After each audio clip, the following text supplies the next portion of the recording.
Hey guys, welcome back our new blog. कैसे हैं आप सब? आई होप आप सब बहुत अच्छे होंगे और मैं भी अच्छी हूँ। जैसा कि आप सबको पता है कि मैं तैयारी कर रही हूँ जैसे सीजीएल 2024 की। तो इतना बड़ा टारगेट चुना है तो लाइफ में जो कुछ भी चल रहा है उस टाइम आपको बस पढ़ाई करनी है। तो सेम सिचुएशन मेरी हो रखी है और मैं भी आई हूँ मायके में। तो यहाँ पे मेरी पढ़ाई तो आप देख ही रहोगे बिल्कुल भी नहीं हो रही है, क्योंकि इतने सारे बच्चों के साथ और ऊपर से मेरी बड़ी सिस्टर भी हैं और घर के सारे मेंबर्स भी हैं। तो अभी चल रहा है थोड़ा थोड़ा एंजॉय। तो मैंने सोचा एंजॉय तो करते रहेंगे लेकिन साथ में कर लेते हैं थोड़ी सी पढ़ाई। तो यहाँ पे मैं बैठ गई थी बुक्स लेके, साथ में अपनी भाभी जी को भी बिठा लिया था। तो ये भी अपनी स्टडी स्टार्टिंग ही कर रही हैं और इनकी शादी को अभी बस 1 साल ही हुआ है और ये सोच रहे थे कि ये भी तैयारी करेंगे एसएससी सीजीएल की। तो मैंने भी आज इनको बुक्स पकड़ा दी और बिठा लिया पास में कि चलो कर लेते हैं थोड़ी सी पढ़ाई। तो ये भाभी जी पढ़ रही है यहाँ पे लूसेंट और मैंने भी उठा ली है यहाँ पे जो मेरी पुरानी बुक्स रखी हुई थी एसएससी सीएचएसएल की। तो इसके कुछ क्वेश्चन मैं यहाँ पे सॉल्व कर रही थी क्योंकि काफ़ी पुरानी बुक्स है लगभग 2016 की।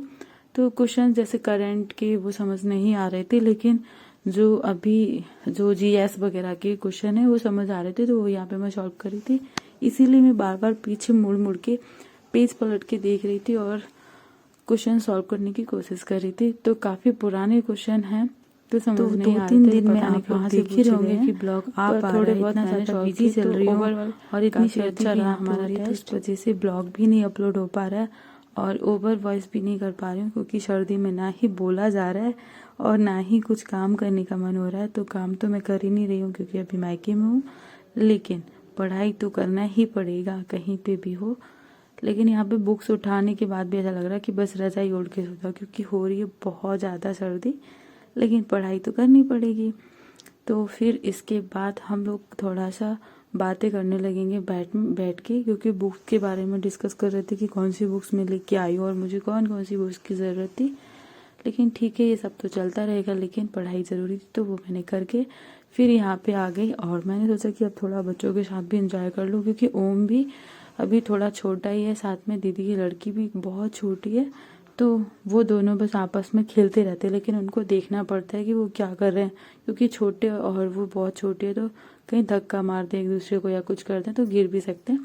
तो इस वजह से उनको बस ध्यान रखना पड़ता है। लेकिन बहुत प्यारी सी है, वो खेलती रहती है आराम से। पीछे कर रही है भाभी जी अभी भी पढ़ाई, मैंने तो मेरी कंप्लीट कर ली लेकिन वो अभी भी स्टार्ट ही कर रखी है उन्होंने, वो कर ही रही है कंटिन्यू।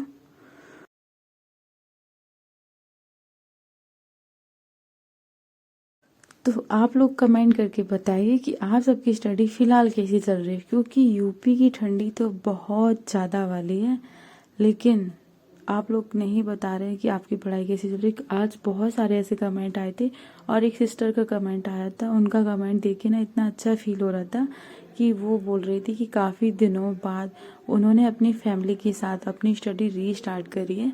तो वो कमेंट देख के मुझे बहुत अच्छा लगा था। लेकिन हमारे घर पे भी जिसने भी वो कमेंट देखा वो भी बहुत ज़्यादा खुश हो रहा था कि हाँ ये बहुत अच्छी बात है कि अगर कोई एक पर्सन भी मेरी वीडियो देखने के बाद अपनी पढ़ाई रीस्टार्ट कर रहा है तो ये मेरे लिए बहुत ही खुशी की बात होती है। क्योंकि वैसे तो मैं आप लोगों के साथ ब्लॉग अपना दिन का पूरा शेयर करती हूँ, लेकिन उससे किसी को ऐसा नहीं लगता कि बेनिफिट होने वाला है। हाँ, उससे इतना बेनिफिट होगा कि वो थोड़ा सा मोटिवेट होगा, लेकिन जो लोग मोटिवेट होने के बाद अपनी रीस्टार्ट मतलब पढ़ाई स्टार्ट करते हैं तो उनके लिए बहुत अच्छी बात है। और कहीं ना कहीं एक लेडीज़ के लिए तो यही होता है कि वो पहले स्टार्ट करती है और फिर उसका मन थोड़ा सा थक जाता है क्योंकि कितने सारे घर के काम करने के बाद बोर होने के बाद वो सोचते हैं कि नहीं अब नहीं पढ़ा जाएगा। लेकिन मेरा वीडियो या फिर किसी और का वीडियो जो भी मोटिवेशन जिसमें मिलता है देखने के बाद, तो वो देखने के बाद अगर पढ़ाई स्टार्ट कर रहे हैं तो काफ़ी अच्छा लगता है उनके कमेंट देख के या फिर उनका कोई भी रिएक्शन देख के। तो नाम तो मैं यहाँ पे उनका नहीं ले रही हूँ कौन है वो, लेकिन मैं बता रही हूँ कि उनका कमेंट बहुत अच्छा था, शायद कल वाले ब्लॉग में ही था और देखने के बाद मुझे काफ़ी अच्छा लगा। बाकी मैं उनको थैंक यू भी बोली और अगेन टू अगेन फिर से थैंक यू बोल रही हूँ कि भाई इतने प्यारे कमेंट करने के लिए आप सबको बहुत बहुत धन्यवाद।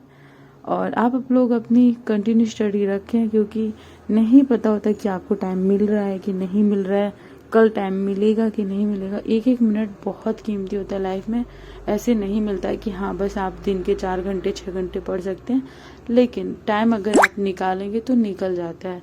और अगर आप सोचते हैं कि नहीं मैं इतना बिजी हूँ, मैं यहाँ पे बिजी हूँ, या फिर मैं कहीं बाहर आई हूँ तो मैं नहीं पढ़ूंगी, लेकिन अगर आपने सोचा कि आप टाइम निकालोगे तो टाइम निकल आएगा। आपने सोचा कि नहीं मैं थक चुकी हूँ और अब नहीं होगा, तो फिर वही होता है। मतलब आपका मन ना बहुत ज़्यादा लेजी होता है। अगर आप मन को बोलोगे मैं थक गई हूँ, तो आपसे पहले मन थक जाएगा और वो सोचेगा कि नहीं मुझसे नहीं पढ़ा जाएगा। लेकिन आपने सोचा कि नहीं मैं कर सकती हूँ, तो मन भी कहेगा हाँ हम ज़रूर कर सकते हैं। तो मतलब आप पूरा दिन अपना अच्छे से अपने हिसाब से चला सकते हो। लेकिन आप ही जब बोलोगे कि नहीं मैं बहुत थकी हूँ, तो फिर मन कहाँ से करेगा कि पढ़ लूँ थोड़ा सा। तो फिर सोचो और समझो अच्छे से, फिर उठा लो बुक्स और आराम से करो पढ़ाई। क्योंकि टारगेट इतने बड़े बड़े हैं, सपने बड़े हैं, तो फिर मेहनत भी बड़ी होगी। बिना मेहनत के सपने चल के नहीं आएंगे आपके पास। ये नहीं कहेंगे हमारी कि चलो ठीक है बिना पढ़े हमारे पढ़ाई के साथ साथ एंजॉय करो अपनी लाइफ को। और अभी जब तक मैं रहूँगी समथिंग 10 दिन तक, तो कंटिन्यू ब्लॉग तो आता रहेगा, लेकिन ब्लॉग से ज़्यादा यहाँ पे फैमिली ब्लॉग देखने को मिलेगा, स्टडी ब्लॉग से ज़्यादा। लेकिन कोई बात नहीं, आप लोग एंजॉय करो और अपनी स्टडी को कंटिन्यू रखो, गैप बिल्कुल भी मत करना। और अगर अच्छा लगा हो ये वाला ब्लॉग तो प्लीज़ कमेंट करके जाना, और अपना जो भी ओपिनियन हो या फिर आपके मन में जो भी चल रहा हो वो भी कमेंट करके जाना। सो बाय बाय।